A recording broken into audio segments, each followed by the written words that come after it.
everyone, welcome back to the Pharmacotherapy Series on Pharma Palette. Let me ask you something.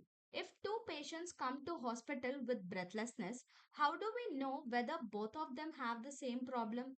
One patient may have asthma, one may have COPD, and someone else may have restrictive lung disease. Their symptoms can look similar, but what's actually happening inside the lungs can be very different. So, how do we find out? That's where the pulmonary function test comes in. These tests help us to understand how well the lungs are working, how much air they can hold, how fast the air can move, and whether there is any obstruction or restriction. I know the terms like vital capacity, inspiratory capacity, expiratory volume, all these terms look a bit confusing at first. But by the end of this video, I want you to understand what these terms actually mean and not just memorizing them. Let's learn this step by step. So coming back to the introduction of this PFTs. So this PFTs are a group of non-invasive tests which are mainly performed to know the function of the lungs. So what do you mean by non-invasive? That means there is no need of any surgery and there is no need of any needles to be sent inside the body to know its function. So it is non-invasive. And second thing is, this will be useful for identifying and measuring the various lung volumes, to identify the capacity of the lung, and to know the airflow rate. And the main important role is that this will be helpful for classifying, diagnosing, and monitoring various respiratory disorders. This will help us to access the disease severity, treatment response, and the prognosis in the patients who are having pulmonary diseases. So coming back to the definition of this PFTs, so these are simply the diagnostic procedures that will be assessing the mechanical function of the lungs by measuring the airflow, by measuring the lung volume, and also the ability of the lungs to exchange the gases. Coming back to the objectives, this will be useful for knowing the lung function, to diagnose the respiratory disorders, to differentiate between the obstructive or the restrictive lung disease, to identify the disease severity, and also to monitor the disease progression. So coming back to certain clinical uses, there are some diagnostic uses. You will be able to identify asthma, COPD, interstitial lung disease, pulmonary fibrosis, and neuromuscular disorders. And you can also monitor, there are some monitoring uses like you can identify the progression of the lung disease. This can be also used in case of preoperative assessment, where when a patient is undergoing any lung surgery, any thoracic surgery, or any abdominal surgery. In such conditions, this PFTs will be playing a major role. So there are usually four different components that are used in this PFTs. The first one is the spirometry. So this spirometry is one of the most common methods used, and this will be usually measuring the FVC, FEV1, FEV1 and FVC ratio, and this will be useful for identifying the airflow limitation. And the second component is lung volume measurement. So this will be measuring the components like total lung capacity, residual volume, functional residual capacity, and this lung volume measurement will be helpful for detecting the restrictive lung disease.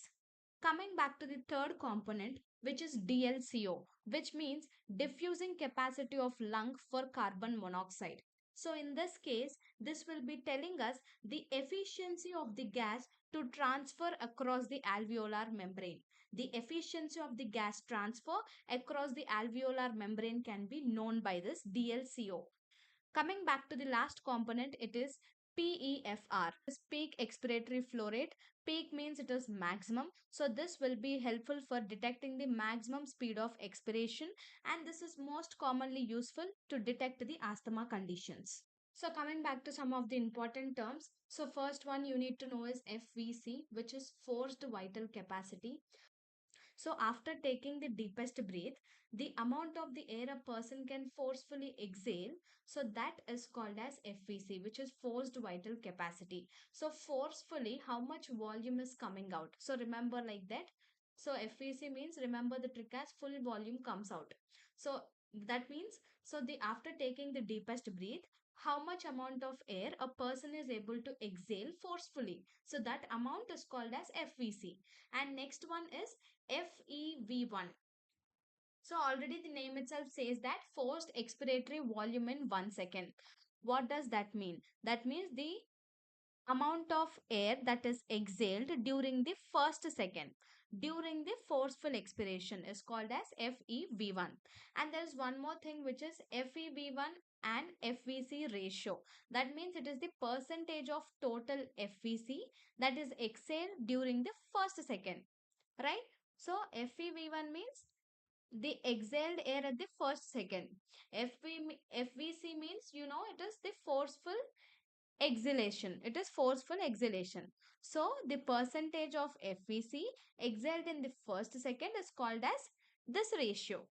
So what happens in this? Usually, if this ratio is reduced, in such condition, we will be able to see the obstructive disease. So those obstructive diseases can be asthma or COPD. So coming back to the next three terms, that is PEFR, which means peak expiratory flow rate. That means remember it as a fastest flow. That means the maximum speed at which the air is blown out of the lungs. So that is called as PEFR. And the next one is TLC, which means total lung capacity. That means the total volume of the air that is present in the lungs after the maximum inspiration. So that amount is called as TLC. And next one is RV, which means residual volume. You can memorize this as the remaining volume.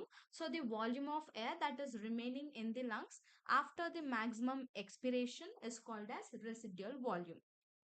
So usually this TLC has a range of 5800 to 6000 ml, and residual volume is having a range of 1200 ml, and this PEFR is having a range of 400 to 700 liter per minute.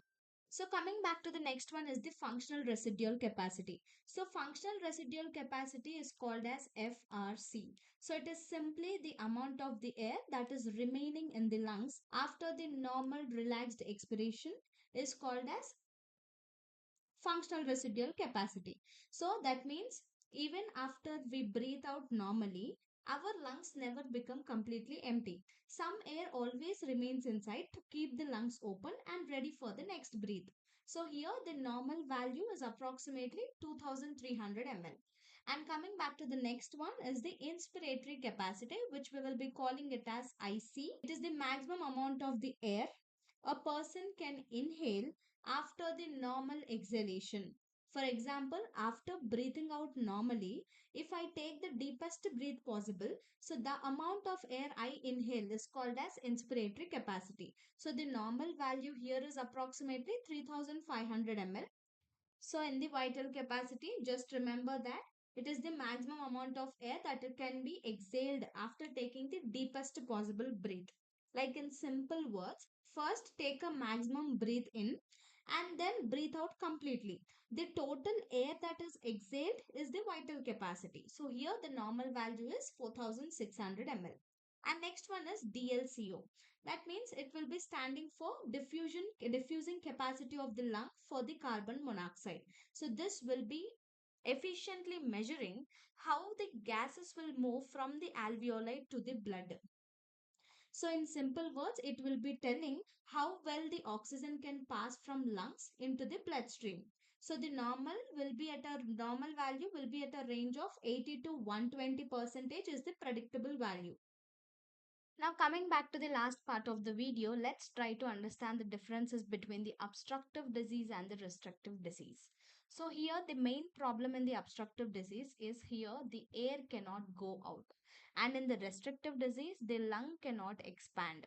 So coming back to the FEV1, there will be marked decrease in this obstructive condition and it is slightly decreased in the restrictive condition. Coming back to this FVC, here it can be in the obstructive disease, it can be normal or reduced, but in case of this restrictive disease this will be reduced markedly. And coming back to next, FeV1 and FVC ratio, this is decreased, that means less than 70% in the obstructive disease, and this can be sometimes normal or increased in the restrictive case. So coming back to this TLC, this is usually normal or high, and in restrictive it will be low. And in case of this residual volume, this is high in case of obstructive disease, and it is decreased or sometimes normal in case of restrictive disease. So the air trapping will be present in the obstructive disease, and the air trapping is absent in the obstructive disease. Coming back to certain examples, in the obstructive disease, asthma and COP are the best examples, and for the restrictive disease, pulmonary fibrosis and ILD are certain examples. And that's the foundation of pulmonary function test. I know there were quite a few terms in today's video, but don't worry if you haven't memorized everything yet. The important thing is, are you understanding what these parameters are trying to tell us about the lungs? So, because once the concept is clear, remembering the values become much easier. So, now here is something interesting. We have learned how to identify the obstructive and restrictive patterns using PFTs. But what is one of the most common diseases that shows an obstructive pattern and is frequently encountered in clinical practice? That is asthma. And in our next pharmacotherapy video, we will use the concepts we have learned today to understand asthma much more easily from its pathophysiology till its treatment. So, if today's video gave you clarity, make sure you join me in the next one. If you found this video helpful, don't forget to like the video, share it with your study partner, and subscribe to Pharma Palette.